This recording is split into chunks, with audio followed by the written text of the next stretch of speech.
Hello, this lecture refers to four vector spaces that are considered very important subspaces. Each of them is a subspace of on its own right.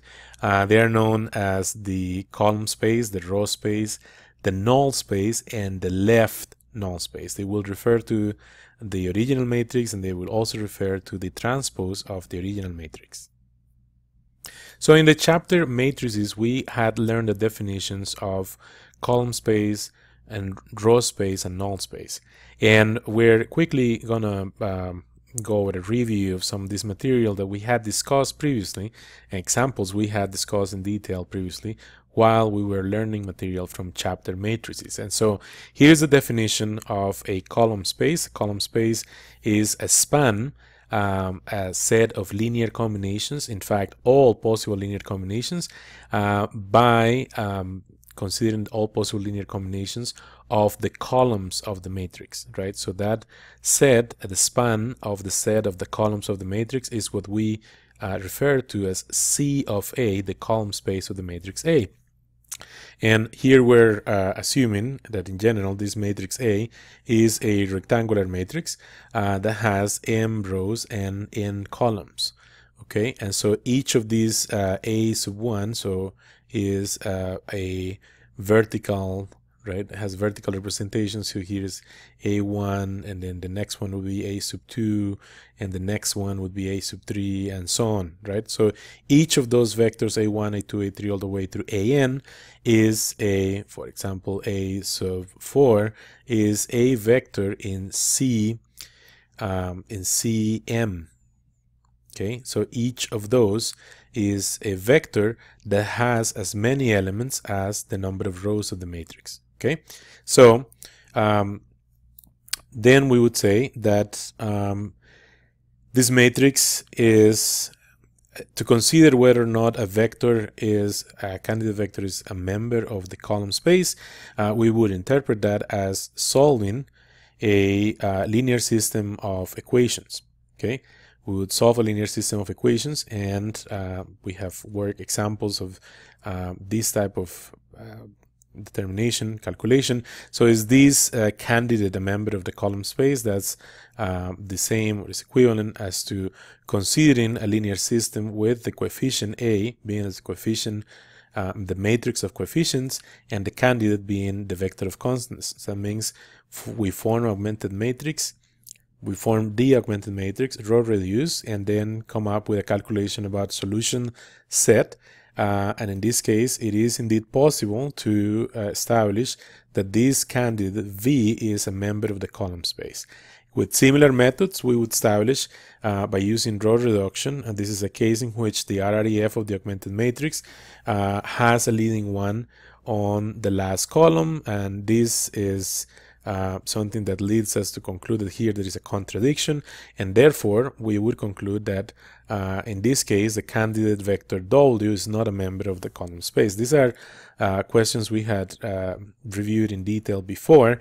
Here's a theorem with which we have some familiarity. We have a candidate matrix, original matrix with m rows and columns. Here is a representation of the n columns of this matrix. We consider now the matrix in reduced row echelon form. And an important thing here is this set of indices of leading columns, right? Of leading columns with leading ones. And so how many elements are there in this set of indices? There are exactly R of those elements. And we use those indices to come up to cast out basically, or cast in a subset of the original set of columns, a subset of the columns that has both properties.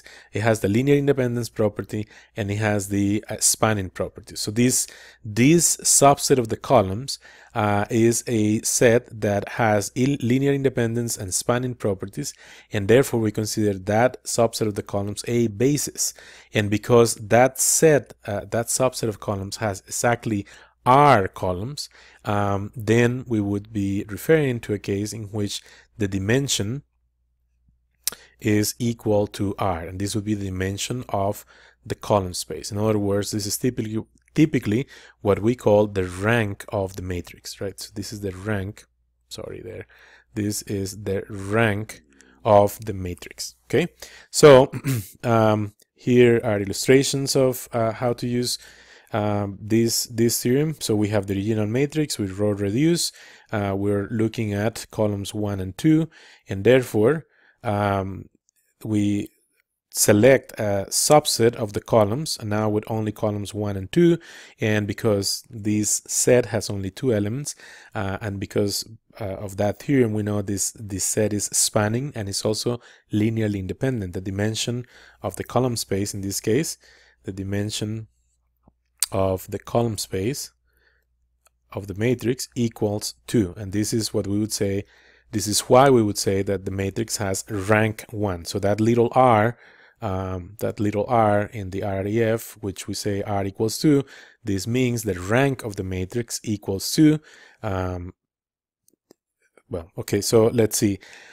Excuse me. So this is a good time to review this theorem that we continue reviewing throughout the semester. Here, this says if we have a square matrix and the matrix has n rows and n columns, each of them implies all the other ones. If the matrix is non-singular, it reduces to the identity. The null space contains only the trivial vector.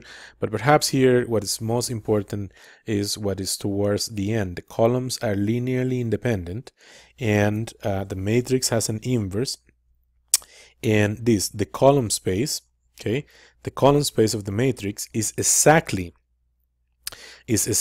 so this is a set linearly independent, okay, the columns of, in other words, the set A1 through AN, the matrix has n columns, this set is linearly independent, it has n elements, and by theorems we discussed before and properties of dimensions, this is a subset of C sub n, right? So the dimension of C sub n is n.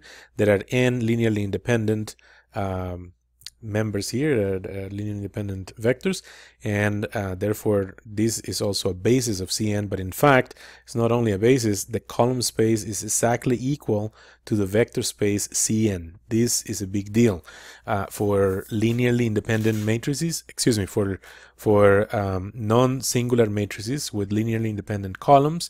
Those columns provide a basis of the vector space Cn, or in some cases, when imaginary parts are 0, they're also providing a basis for the vector space Rn. So things are similar or consistent for the column space of the transpose of the matrix, which is what we call the row space. So the row space R of A is the column space of A transpose.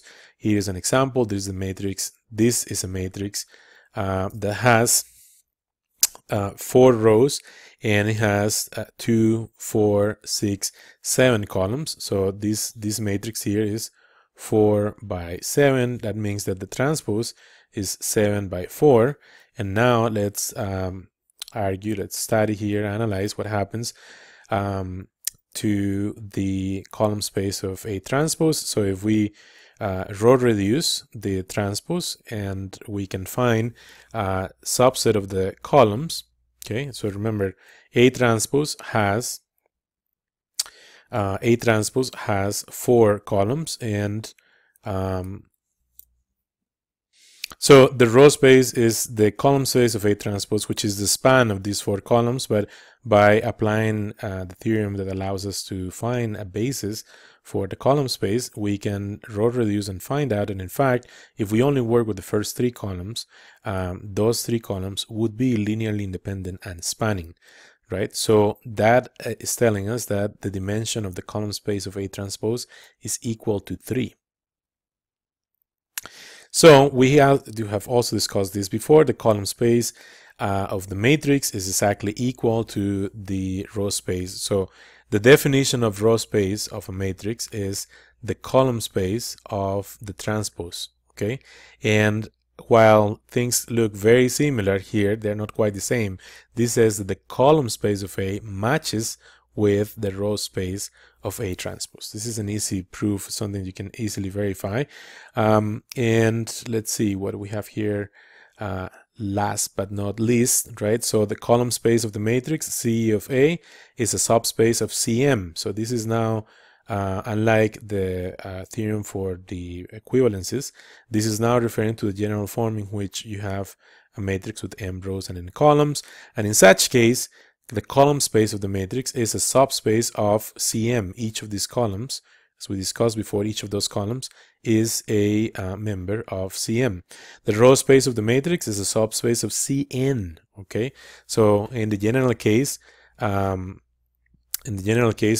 remember that now the row space is referring to the transpose. This here is the matrix A, and the transpose of that matrix is a matrix that looks like this. This would be A transpose.